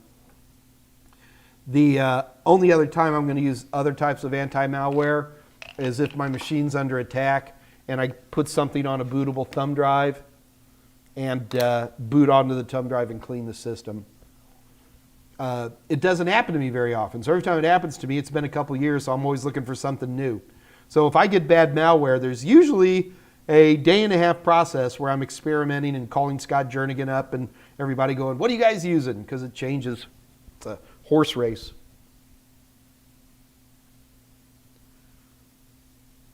Nick Diaz, am I screwed if I feel like studying for the A+ is kind of hard? Lack of IT experience in building PCs. Yeah, well, Nick, you're not going to just remember this if you don't have experience. This is something you practice and learn on. I tell people it usually takes about 120 hours of study for an average person with a little experience to study for the exams. If you have very little experience, number one, I don't think you should be using exam cram. To me, cram books are for experienced people who just want to know what's on the exam. They know all this stuff already. So it's not, you're not really, yes, Windows Defender. Thank you, Scott. That's the anti-malware. We do this because it's really fun. I love playing with computers. And, so, a lot of this stuff gets learned just because you're doing it a lot. Yeah, I mean, there's some memorization, like the guy's talking about port numbers and things like that. But, yeah. You should not be using exam cram. I'm sorry, man. For most people, the best way to study for any certification, but certainly mine, wow, how's that for being pompous, A+, is that you're going to use videos, a book, and practice questions. Those are the 3 main pieces that the vast majority of people out there find to be the successful thing. And yes, you got to pay for all of them, okay? But, like I have videos all over the place on Lynda and LinkedIn and Udemy and all these places. Can you just watch the videos and pass? Yes. Okay, then why should I do the book and the practice questions? Because it increases your chances. The nationwide pass rate for the CompTIA A+ first try is 40%, and you're dumping $400 down, dude. So that's the main reason I do it. So then get practice questions. Honestly, if you were going to skip anything for most people, I'd say skip the book. But there's so many people. This is funny. I've been selling these books for 25 years. I'm selling more books today than I ever have. And it's not because of Corona. It's because lots of people read. Oh, geez. Thank you, Scott. And just for you, Nick, we have 60% off. Yeah, we're doing the 60% off deal. Nick, this deal's for you, amigo. Go to www.totalsem.com. Go over to our merchant area, and you got 60% off our simulations, which is the A+ exam has simulations. They're called performance-based questions. And then we also have more traditional multiple choice practice tests. And 60% off of those. And you have to use the code MMLive Blue Skies at checkout. Scott Jernigan is putting that up on the live chat. Nick, that's just for you, man. Sorry, amigo. For some reason, I have to pay the mortgage every month.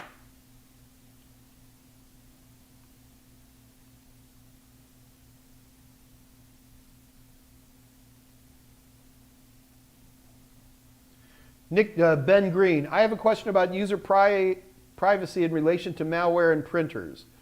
I sometimes wrap a cloth around my waist and close my eyes. Ben. You're so funny. Stick around, Ben.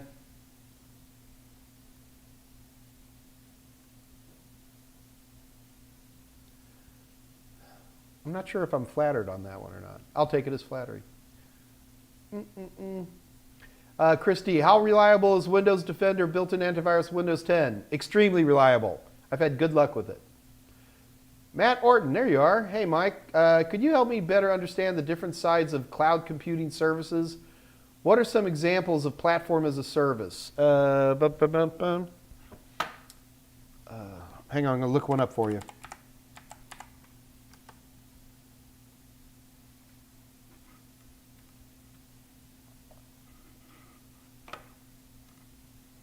Hang on, I'm pulling one up for you right now.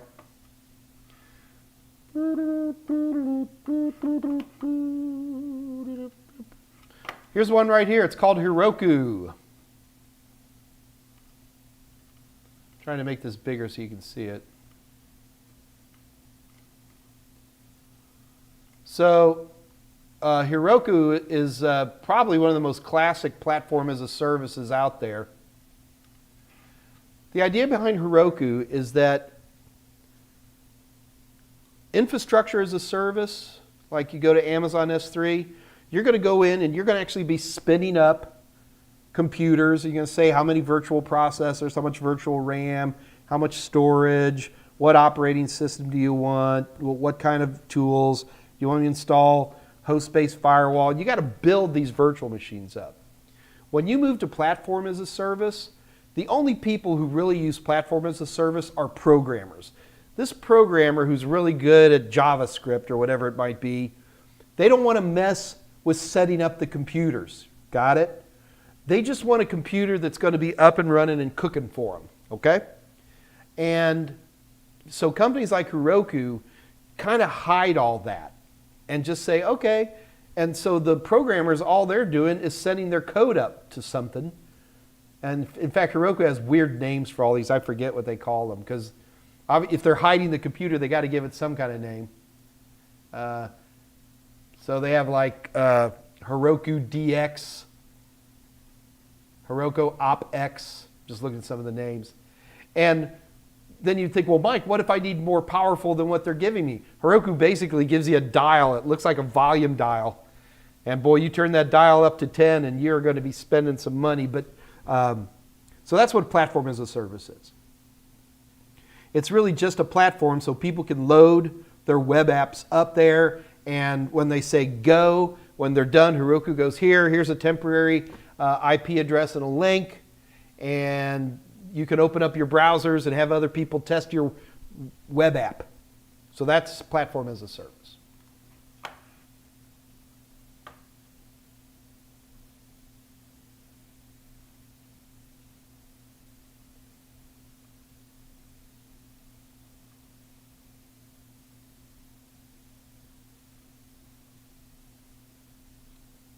Peter Hunt, so you said that the two keys are what can be used to decrypt cipher, and that the public key is sent and is hashed and is the third. Woo, woo, woo. Peter Hunt, you're putting a lot of stuff together, but that's good because you've only heard it once and you're trying to put the words together. The whole idea behind when you have two keys the public key, which you can give out to anybody, right? Or anybody who logs in. Let's just stick to a web server for a minute. Let's just say I'm a web server. As a web server, I pass out my public key to anybody who logs in and says, I want to make a secure web page. And most web browsers today, the first thing they're going to ask a web server is, do you do secure? And if you say no, they're going to say bye-bye. Okay? So you're all set up to do secure HTTP. And literally the first thing you say to the web browser after he's connected is goes, here's my certificate. There you go. Okay? So now, as a web browser, and because people are idiots, I have to protect the person who's sitting here trying to order scissors or whatever. So built in the browser are a number of features that work with the certificate to make sure it's safe. First thing is, your web browser is going to look at this, open the certificate up. It's going to make sure that it's still valid. Certificates have a amount of time. The second thing it's going to do, it's going to look at it. It's going to go, okay, is this really for www.ican'tbelieveit'sascissorstore.com? Yes, okay, that's good. I'm happy there. It's going to then check with certain services to go, is www.ican'tbelieveit'sascissorstore.com a legitimate place? And they'll say yes or no or whatever it is. And so and then it will also say who is the trusting body. Like, so for example, we really need to go into a browser how are we doing on time? It might be a little tight. Let's see if I can do this real quick.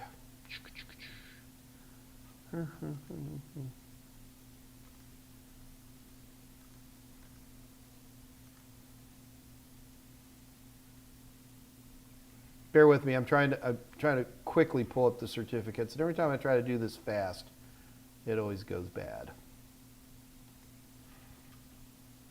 This is the one time I'm better at Internet Explorer. Okay, I'll just do it old school.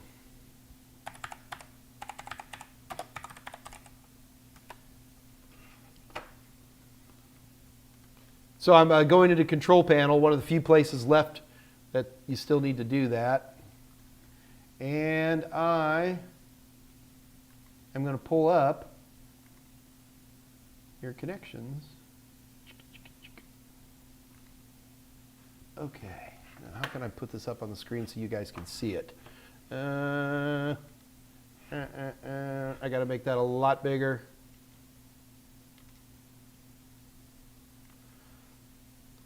All right, so all I've done here, guys, is I've gone into Internet Options in Windows. So I opened up the Control Panel, went to Internet Options, and then I clicked on, well, here, I'll show you. Internet Options, I clicked on Content, and these are all of the built-in certificates. Now, I got to keep in mind, these aren't just for web, a lot of stuff, okay?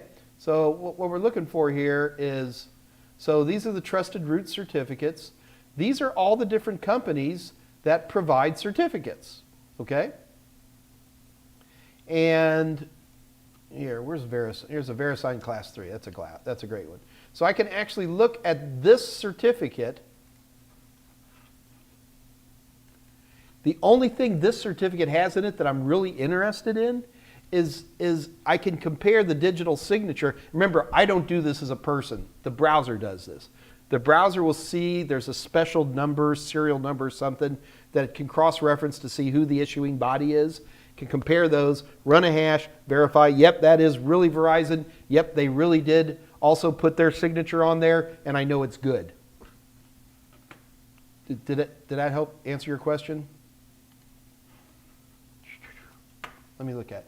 So you said that the two keys are what can be used to decrypt cipher. The two keys. So yeah, technically either key can encrypt or decrypt, but when the keys are generated, one key is officially the public key. It will always be the public key, and that will only encrypt. The other key, which is going to be kept under lock and guard, is going to be the private key. On a web server, he has his private key, but the private key is so important that usually the private key isn't even kept on the physical web server. that's usually put on another system in case the bad guys hack it. So, but it really, except for very rare situations, the public key only encrypts, the private key only decrypts. The hashing is done for two reasons. First of all, the hashing verifies that whoever actually has the real private key for this key pair is the one who sent you that public key, which is now a digital signature. Remember, a public key is just a string of ones and zeros. We're now building this document, which is eventually going to be called a certificate, around that. So we're adding stuff, including a hash. And that a third party is what you both trust is used to get it across. No. When I set up my web server, I'm going to go to VeriSign or whatever it is, and they will issue me a key pair. And I got to pay money for it, right? And they go through, you got to go through a very complicated, that's not that complicated. You got to go through this process, and they generate it for you. In fact, you think, oh, they'll hand me a key pair in the email. They don't even do that. It's actually integrated into your system. It's a very cool process.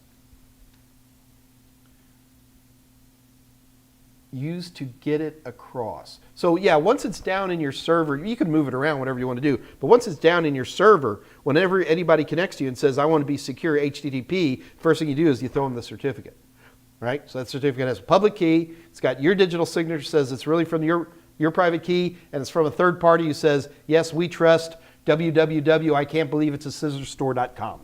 There's a ton of other stuff in that certificate, a ton of other stuff. And when we do certificates, we'll break them down hard, and I'll let you guys see all that stuff.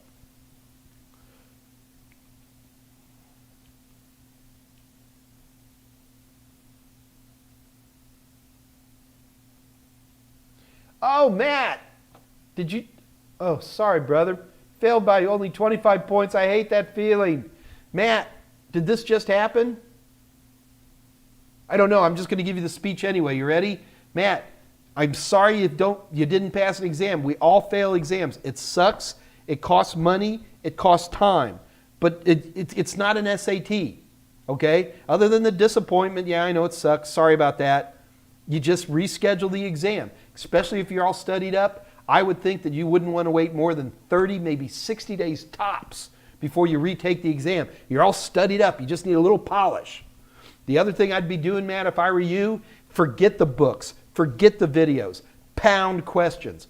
Pound them. Just go through them.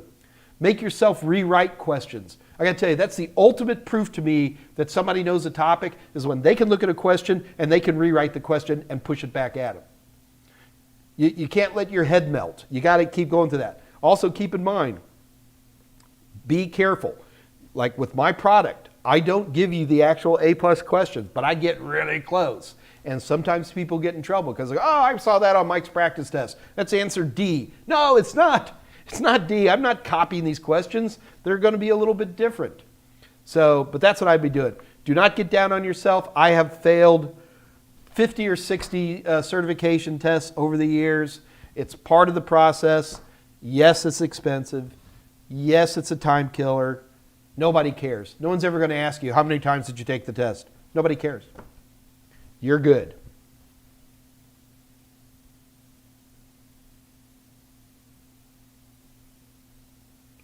Ben Green, is obtaining a degree of high importance for entering this field? Yes.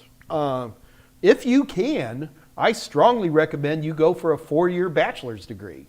That is your easiest entree into this industry. But I will also tell you that certainly here in the United States, technical schools, we have a 2-year associate's degree here in the States. Those are well recognized here in the United States. Many people go through a 2-year degree. You can, this is one of the few industries where you still can work your way up from the ground up.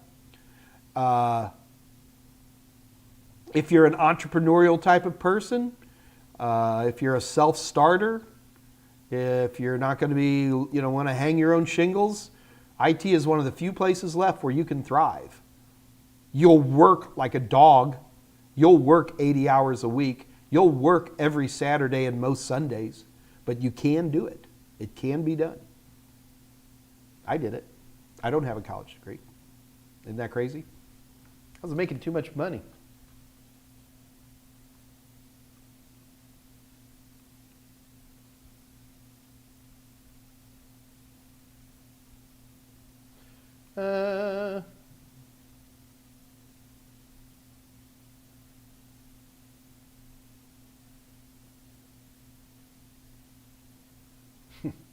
You figured me out, Talit. Falak Khan, why should you buy from Total Seminars website while Udemy is offering your courses cheap? Buy from Udemy. You would be shocked how little control we have over our own prices. I know. What is the advantage of buying from Total Seminars? Oh, I mean, nothing. Yeah, Falak, get the cheapest prices you can, man. What you're not going to get on Udemy are my test banks. What you're not going to get are books. But yeah, Udemy has cheap videos. Absolutely. Christy, is there an algorithm that allows the hardware to communicate with the hardware inside, which in return makes Windows faster? Algorithms, hardware to communicate. No. Maybe kind of, sort of. Like for example, on some web servers, you can actually get a card that you snap into the web server, and all it does is handles the TLS and the certificates. It's designed to work really well with asymmetric encryption. General purpose CPUs can do it, obviously they can, but it takes a lot of work. So that would be an example of something, a piece of hardware that would communicate with the hardware inside. That allows the hardware to communicate with the hardware inside, which makes Windows faster. So, but that wouldn't make Windows faster, that would just make your TLS faster. I always get nerves when people say, how do I make Windows faster? Well, the answer is, get rid of the piece of junk that you have in there that's slowing it down, right? I mean, more realistically, most of the time when I see a slow Windows machine, it's because you don't have enough RAM is number one, and number two, you probably have an ancient hard drive that's just taking forever to load. We're getting really spoiled these days, and you got an NVMe M.2 drive, and Windows 10 kind of goes poink, you know. But I always get nervous when people say Windows is slowing down. Windows isn't slowing down. You've installed something. You've configured something to slow it down. Yank it out. It will go faster. But Mike, I have to have it.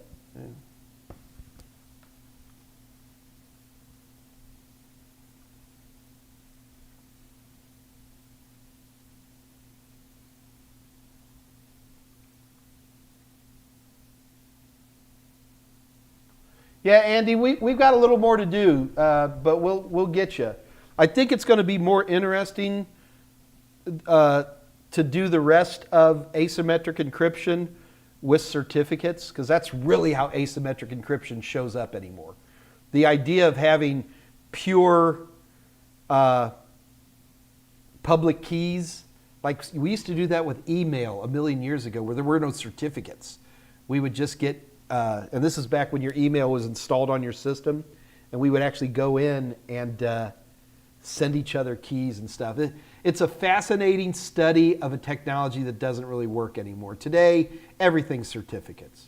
I don't care if it's a web page or a wireless internet or 802.11 connection or a Zoom call. If you're dealing with asymmetric encryption, you're dealing with certificates. There is no such thing as a public key by itself anymore. Just old people like me remember junk like that. And trust me, I love certificates. Thank you, Thomas Robinson, for buying my Security Plus book. Would an organization like Heroku have a reason to use IaaS, or are they typically supplying all that themselves? Matt, I don't know. I'll bet that they do use IaaS. Well, I know they're using IaaS. I guess, man, I wish Michael Smyer was here. He actually knows the answer to that.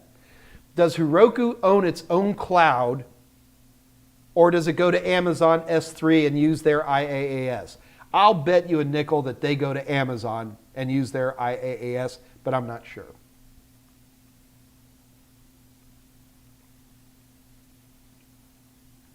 Is it compulsory that an IP address is registered with a name?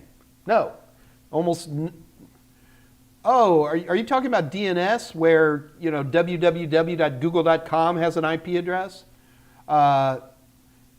It's not compulsory, but if you want anybody to find you, then you want to be on DNS. I have, I don't right now, but I have had public, I had a router with 2 ISP connections on it, and I didn't just use the regular DHCP. I paid money for static IP addresses. One of them I most certainly wanted people to know because it was a SSH server, remote desktop server. I want to be able to connect through that. No, there's something more public. If I had SSH, I would not want that to be on there. A web server. Let's say I was running a web server. So there I would want it. But on the other one, I didn't register with DNS because I don't want anybody to know what it is.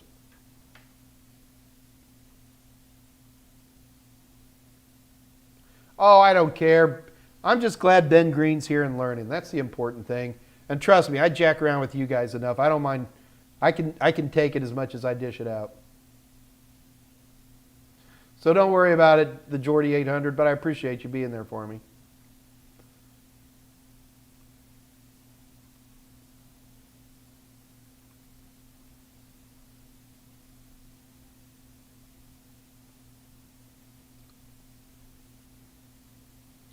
Dave L., is it safe to download from a mirror from a trusted website? Oh. Like when you get on Reddit and they have like those subreddits like public freakout and they're worried everyone's going to take it down, so they put mirror sites? Yeah. I mean, nothing's perfectly safe. It's probably safe. Ubuntu, if you're downloading a copy of the Ubuntu operating system and you're using the manuals, they have multiple mirror sites. But you understand what I'm saying? I'm trusting these people, right? Because I know who Ubuntu is. Does that make sense? I know that Reddit has moderators that double check the mirrors. Maybe not as fast as I'd like, but most of the time they do. There's lots of places where I would be very distrustful of mirrors. If I'm going onto scary website, blah, blah. In fact, one of the biggest problems with websites are fonts. People are always trying to download fonts. These places are notorious for malware. If I were to see some mirror link in there, I'd be much more careful. All right, guys, we only got a couple more minutes.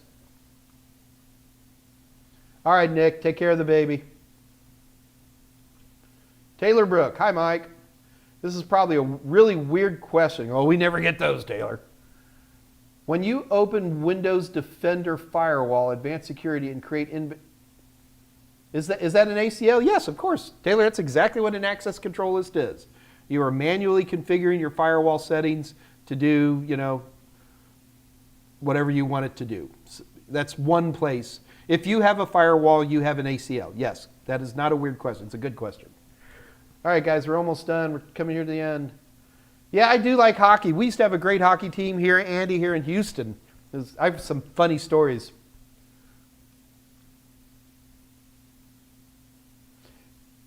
Andy, STL, you're in St. Louis. Andy, I was born in St. Louis. I was born right off the River de Pere, down there by Forest Park. Long time ago.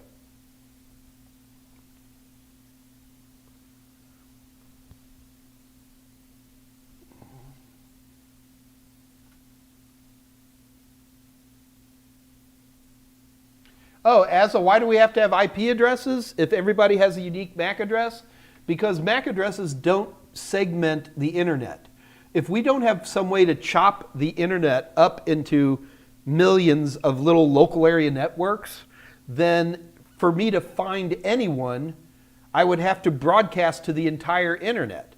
Because we break things up into small local area networks, we can use routers that have routing tables based on the IP address. They're like the Postal Service. So we must have IP addresses and well-organized IP addresses. Otherwise, we'd be reduced to MAC addresses only. In the very early networks, they did only, before TCP/IP was invented, they only used MAC addresses. In fact, to this day, even a modern Windows 10 network, as long as you're not on a domain controller, just regular systems like at home, they still broadcast to each other. Because on a LAN, you do not need IP addresses. You only need IP addresses so you can get out of the LAN, so your web browser will work and your Zoom meetings will work and stuff like that.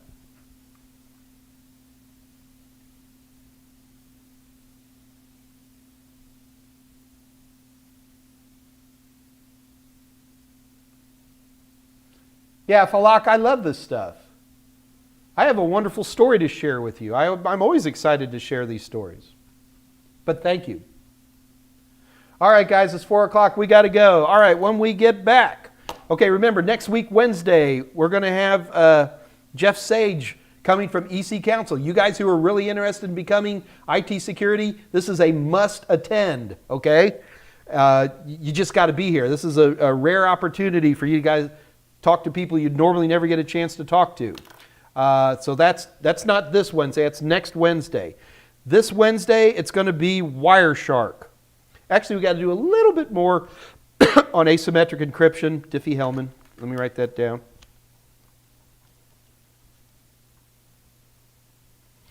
But yeah, so if you can have Wireshark preloaded on your system so we can practice together, that would be great. You don't have to. I mean, I'll put it up on the screen so everybody can look. But sometimes it's fun to follow the bouncing ball. You know what I mean? And then sometime next week, I don't think I can do it on Friday, but sometime next week, obviously not Wednesday because we got this Jeff guy, but I'll do a much more detailed certificates course. And we'll really get down in the old X.509s and all that great stuff. And you will have a strong understanding and appreciation of how convenient certificates are once we get through there. So we'll do all that. All right, so it's already 4:01, guys. Whew, I'm tired. Can't drink. Got to keep back on the diet. Got to get there. Got to be skinny Mike. All right. All right, well, guys, so we're done for today. I will see you guys next Wednesday at 2 o'clock Central Daylight Time. If I missed any questions, feel free to send me an email. Don't forget the great deals that we have for practice questions. And if I miss a question, just keep yelling at me. I'll get to it. I've missed questions 5 or 6 times sometimes. And it is completely appropriate to keep yelling at me. I'm not avoiding them. I just miss them. So anyway, until then, folks, I am out of here. This is your Uncle Mikey saying good night. Good night.